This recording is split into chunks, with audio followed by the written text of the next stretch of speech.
यार, कैसे हैं आप सभी। आशा करता हूँ सभी कुशल मंगल होंगे। तो एक बेसब्री से आपका इंतज़ार चल रहा था कि यूपी टेट 2020 की परीक्षा कब होना संभावित है। तो इसके बारे में डेट भी आपकी कंफर्म हो गई है कि और आज आपकी डेट 15 मार्च 2021 को कंफर्म हुई है कि आपका एग्ज़ाम कब होगा, ये कंफर्म कर दिया गया है। साथ ही साथ आपको ये भी नोटिफाई कर दिया गया है इसमें कि आपकी योग्यता क्या होगी। ये कंफर्म हो गया है कि आपके नेगेटिव मार्किंग पॉजिटिव मार्किंग क्या होगा, ये कंफर्म हो गया। साथ ही साथ आपका सिलेबस क्या रहेगा, ये भी आपको इसमें बता दिया गया है।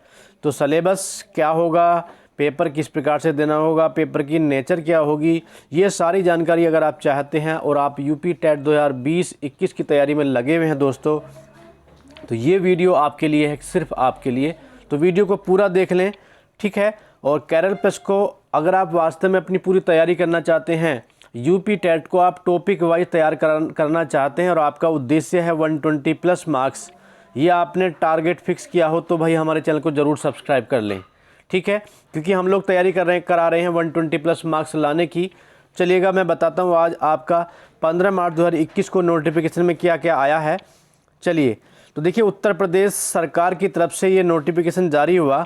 कहाँ से जारी हुआ है आप देख पा रहे हैं। उत्तर प्रदेश शासन की तरफ से विशेष सचिव आरबी सिंह महोदय ने महानिदेशक महोदय के लिए भेजा है, ठीक है। तो स्कूली शिक्षा के महानिदेशक वीके आनंद महोदय हैं, उनके लिए नोटिफिकेशन आदेश भेजा गया। इस आदेश के अंदर क्या बताया गया, थोड़ा इसके बारे में बता देता हूं। देखिए, यूपी टेट 2020 एवं आगामी उत्तर प्रदेश शिक्षक पात्रता परीक्षाओं यूपी टेट के आयोजन के लिए संशोधित नवीन दिशा निर्देश मार्गदर्शी सिद्धांत, ये जानकारी दी गई है। तो क्या क्या है, तो इसके मेन पॉइंट पर डिस्कस करूंगा दोस्तों। परीक्षा कराने की जिम्मेदारी उत्तर प्रदेश सचिव बेसिक शिक्षा परिषद की है, परीक्षा नियमावली की, सॉरी। और परीक्षा की अवधि क्या होती है आपको पता पहले से, 150 मार्क्स का पेपर होता है आपका, और 150 मिनट्स में ही आपको पेपर सोल्व करना होगा। 150 मिनट में आपको पेपर पूरा करना होता है। साथ ही साथ मोस्ट पॉइंट जो इस पेपर का है ये है कि नकारात्मक मूल्यांकन नहीं होगा।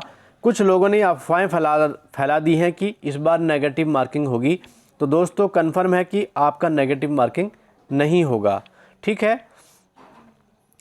तो ये यहाँ पर सुनिश्चित करके चलें। साथ ही साथ परीक्षा सामान्यतः वर्ष में कम से कम एक बार आयोजित की जाएगी, ये भी दिशा निर्देश जारी किए गए हैं, ठीक है। तो और आगे बात करें पात्रता के बारे में बात करें, सबसे पहले कक्षा 1 से 5 तक के जो हमारा बेसिक लेवल होता है, प्राइमरी लेवल की क्या योग्यता इसमें रखी गई है, तो इसके बारे में आपको बता देते हैं। देखिए, विधि द्वारा स्थापित यूजीसी से मान्यता प्राप्त विश्वविद्यालय से स्नातक मतलब ग्रेजुएशन किए हों। साथ ही साथ एनसीटी से मान्यता के उपरांत उत्तर प्रदेश शासन से संबद्धता प्राप्त 2 वर्षीय डीएलएड, मतलब जो व्यक्ति ग्रेजुएशन किया हुआ हो साथ ही साथ उसने डीएलएड भी कर रखा हो, ये प्राइमरी लेवल के लिए उसकी एजुकेशन हो जाती है, जिसने 2 वर्षीय कोर्स कर रखा है, ठीक है। या फिर इसके अलावा दिया हुआ है कि ग्रेजुएशन किए हो, साथ ही साथ दूरस्थ शिक्षा विधि से डिस्टेंस एजुकेशन से स्नातक शिक्षा मित्रों का, जो हमारे शिक्षा मित्रों ने 2 वर्ष का बीटीसी का कोर्स किया है, वे लोग इसमें शामिल हो सकते हैं। साथ ही साथ जिन्होंने ग्रेजुएशन कर रखा हो और साथ में 2 वर्ष का डीएड, जो 2 वर्ष का डीएड होता है, डिप्लोमा इन एजुकेशन पुनर्वास परिषद के द्वारा, ये किसी के पास है तो वह व्यक्ति भी इसमें शामिल हो सकता है। और अंतिम वर्ष में अर्थात अपियरिंग में होने वाले स्टूडेंट भी इसमें फॉर्म फिल कर सकते हैं, ये भी कंफर्म कर लें, ठीक है। साथ ही साथ जिन्होंने न्यूनतम 50% अंकों से ग्रेजुएशन किया हो या पोस्ट ग्रेजुएशन कर रखा हो, साथ ही साथ बीएड अंतिम वर्ष में शामिल होने का किए हों या बीएड कर रखा हो, तो वे लोग भी इसमें शामिल हो सकते हैं। मतलब बीएड वाले स्टूडेंट्स के लिए भी एलिजिबल है, ठीक। या फिर जिन्होंने 45% मार्क्स के साथ में ग्रेजुएशन किया हो, साथ ही साथ बीएड जिन्होंने कर रखा है और ये कंफर्म है उसके नियम के अनुसार इस प्रकार से बीएड भी किए हों, तो इस प्रकार से दोस्तों ये आपकी एजुकेशन हो जाती है, क्वालिफिकेशन हो जाती है। और मैं इसके साथ बताता चलता हूँ, ये आपकी क्वालिफिकेशन हो जाती है दोस्तों। साथ ही साथ अब आप बात करेंगे, देखिए जो पहला पेपर होगा प्राइमरी लेवल का कक्षा 1 से 5 के लिए, तो उसमें 2.5 घंटे का आपका समय दिया जाएगा, अर्थात 150 मिनट आपको मिलती हैं। आप बाल विकास एवं शिक्षण विधि से संबंधित आपके क्वेश्चंस आते हैं, कितने आते हैं सभी को पता होगा, न्यू स्टूडेंट को बताते हैं 30 क्वेश्चंस आपके पूछे जाते हैं बहुविकल्पीय प्रकार के, साथ ही आपको नंबर भी 30 ही मिलते हैं। ठीक है, दूसरा पेपर आपका पेपर का दूसरा पार्ट हो जाता है भाषा हिंदी। भाषा प्रथम जो होती है वो हिंदी होती है। 30 प्रश्न आते हैं, 30 ही नंबर के होते हैं। सेकंड लैंग्वेज आपको सिलेक्ट करनी होती है, जो भी आप चूज़ करेंगे उसी को में आपको पेपर देना होता है। अंग्रेजी, उर्दू या संस्कृत में से किसी एक को सिलेक्ट करना होगा, तो ये भी आपका 30 नंबर की आती है और 30 नंबर ही आपको 30 क्वेश्चन में प्राप्त होते हैं। और कंपलसरी के रूप में आपका मैथ्स आता है। मैथ्स से आपके 30 प्रश्न पूछे जाते हैं और 30 मार्क्स के ही होते हैं। ठीक है, और एक आपका ईवीएस होता है जिसको आप पर्यावरण अध्ययन बोलते हैं, एनवायरमेंट एजुकेशन बोलेंगे इसको, एनवायरमेंट स्टडी। तो ये आपके 30 क्वेश्चन पूछे जाएंगे और 30 नंबर के ही होंगे। कुल आपके 150 प्रश्न बनेंगे और 150 नंबर के ही आपसे प्रश्न पूछे जाते हैं। ठीक है, 150 नंबर ही आपको मिलते हैं। प्रकृति के बारे में यहाँ पर दिया है कि ग्रेजुएशन लेवल के क्वेश्चंस पूछे जाते हैं, इस प्रकार से दिया है। आगे बताता हूँ थोड़ा और जानकारी मेन। अब जो स्टूडेंट हमारे सेकंड पेपर की तैयारी कर रहे हैं या जो अपर प्राइमरी लेवल की तैयारी कर रहे हों कक्षा 6 से 8 तक के लिए, तो उनको भी बता देता हूं। समय भी आपका 150 मिनट ही रहता है और आपका जो चाइल्ड डेवलपमेंट एंड पेडागोजी होता है, बाल विकास और शिक्षण विधि, इसके भी आपके 30 क्वेश्चंस पूछे जाते हैं, 30 मार्क्स के होते हैं। भाषा का जो फर्स्ट पार्ट होता है आपका जो कंपलसरी है वो तो 30 क्वेश्चन पूछे जाएंगे, 30 नंबर के ही होंगे। ठीक है, सेकंड भाषा आपको सिलेक्ट करनी होती है, जैसे आपको प्राइमरी लेवल में करनी होगी वहाँ यहाँ भी वैसे ही करनी होगी। 30 क्वेश्चंस पूछे जाएंगे जहाँ से आपको 30 मार्क्स ही प्रोवाइड आपको कराए जाते हैं। सेकंड पेपर ऐसा होता है कि जैसे साइंस के स्टूडेंट होते हैं तो मैथ्स और साइंस को सिलेक्ट करेंगे। जो स्टूडेंट हमारे आर्ट स्ट्रीम के होते हैं तो वे स्टूडेंट हमारे SST को सिलेक्ट करते हैं। ठीक है, तो वहाँ पर क्या पूछा जाता है, वहाँ पर 60 नंबर का पेपर आता है आपका। इस प्रकार से 60 क्वेश्चन आएंगे, 60 ही नंबर के होंगे। मैथ साइंस के क्वेश्चन 60 आएंगे साइंस स्ट्रीम के लिए, आर्ट स्ट्रीम के बच्चों के लिए SST के 60 क्वेश्चन आते हैं, 60 नंबर के आते हैं। ठीक है, 90 नंबर आपका ऊपर बन जाता है, 60 नंबर आपका नीचे हो जाता है, तो आपका 150 नंबर ही टोटल हो जाता है। 150 ही आपके MCQ जाते हैं, बहुविकल्पीय प्रश्न हो जाते हैं। ठीक है, चलिए दोस्तों मेन बात करेंगे परीक्षा की फ़ीस क्या रहेगी। तो देखिए सामान्य अभ्यर्थियों के लिए और OBC के अभ्यर्थियों के लिए 600 रुपये होगी अगर एक पेपर भरते हैं आप। अगर दोनों पेपर भरेंगे तो आपको 1200 रुपये पेड करना होगा। SC और ST के स्टूडेंट्स के लिए, अनुसूचित जाति एवं जनजाति के अभ्यर्थियों के लिए 400 रुपये फीस देना होगा एक पेपर के लिए, दोनों पेपर के लिए 800 रुपये देना होगा। और जो विकलांग अभ्यर्थी हैं उनके लिए 100 रुपये फीस होगा एक पेपर का, दोनों पेपर्स का 200 रुपये आपको पेड करना होगा।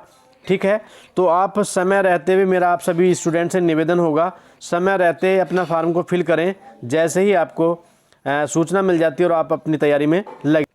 तो दोस्तों देखिए सबसे मेन चीज़ जो आपके लिए है वो मैं कंफर्म कर देता हूँ। विज्ञापन जो आपका आएगा उसका प्रकाशन 11 मई 2021 को होगा और ऑनलाइन आवेदन के लिए रजिस्ट्रेशन प्रारंभ होने की जो डेट है वो 18 मई है। ठीक है, 18 मई 2021 से आपके रजिस्ट्रेशन स्टार्ट हो जाएंगे, ये आप कंफर्म करें। और जो लास्ट डेट रहेगी वो 1 जून रहेगी, फीस जमा करने की 2 जून रहेगी और फार्म का प्रिंट आउट लेने की 3 जून लास्ट डेट होगी। ठीक है, इस प्रकार से आपके जो फार्म हैं ये फिल हो जाते हैं। और अब इसके बाद में जो मेन बात आती है वो आपकी ये है कि आपका जो पेपर होगा वो कब होगा, ये आपको यहाँ पर कंफर्म कराने की मेन चीज़ है। ठीक है, मेन चीज़ आपकी ये है कि आपकी परीक्षा कब होगी दोस्तों। तो परीक्षा आपकी 25 जुलाई को निर्धारित की गई है। 25 जुलाई सन 2021 को आपकी एग्ज़ाम होना है। फर्स्ट लेवल का अर्थात प्राइमरी लेवल का जो पेपर आपका होगा, फर्स्ट शिफ्ट आपकी होगी 10 बजे से 12:30 तक। सेकंड पाली उच्च प्राथमिक स्तर के लिए 2:30 बजे से 5 बजे तक चलेगी। तो 25 जुलाई को आपका एग्ज़ाम होना है और पूरी तैयारी में जुट जाइएगा। बहुत अच्छे से आपको मेहनत करनी है दोस्तों, और मुझे विश्वास है कि आप लोग इस प्रकार से तैयारी करेंगे कि आप इसी यूपी टेट को क्वालिफाई करते हुए, सुपर टेट को क्वालिफाई करते हुए आप इस साल आने वाली जो भी वैकेंसीज़ होंगे उसमें राष्ट्र निर्माता बन करके आएंगे। और 20 अगस्त को आपका यूपी टेट का रिजल्ट घोषित कर दिया जाएगा। तो आपको तैयारी करनी है आप सिस्टमेटिक रूप से। आपको ये नहीं कि जो भी चीज़ आपके आगे आई उसको पढ़ना स्टार्ट कर दिया, बल्कि आपको सिस्टम बनाना होगा, आपको टाइम टेबल बनाना होगा। साथ ही साथ आपको सब्जेक्ट को सिलेक्ट करते हुए सब्जेक्ट में टॉपिक वाइज आपको तैयारी करनी होगी, जिससे कि आपका किसी भी टॉपिक से रिलेटेड कोई क्वेश्चन आता है तो आपसे छूटना नहीं चाहिए। प्रीवियस ईयर्स के प्रश्न जो भी हैं, क्वेश्चन हैं, उनको भी आपको कंटिन्यू रिवाइज करते रहना है। ठीक है, तो आप पूरी तैयारी के लिए आप चाहते हैं तैयारी करें तो चैनल को सब्सक्राइब कर लीजिएगा, साथ ही साथ बेल आइकन को प्रेस कर दें, जिससे कि नोटिफिकेशन आपको समय से मिलते रहें। और दोस्तों, ये जो PDF है पूरा, साथ ही साथ आपका सिलेबस क्या है, पाठ्यक्रम में आपको क्या क्या तैयार करना है, सारा चीज़ें मैं आपको अपने कैरियर प्लस नाम से जो हमारा टेलीग्राम पर चैनल बना है वहाँ पर PDF प्रोवाइड कराता हूँ। वहाँ आपको PDF मिल जाएगा, आप वहाँ उसको देख लें और अपनी सारी चीज़ों की तैयारी शुरू कर दीजिएगा। ठीक है, मिलते हैं कल से आपको एक नई क्लास लेकर के, तब तक के लिए चाहता हूँ अनुमति। धन्यवाद।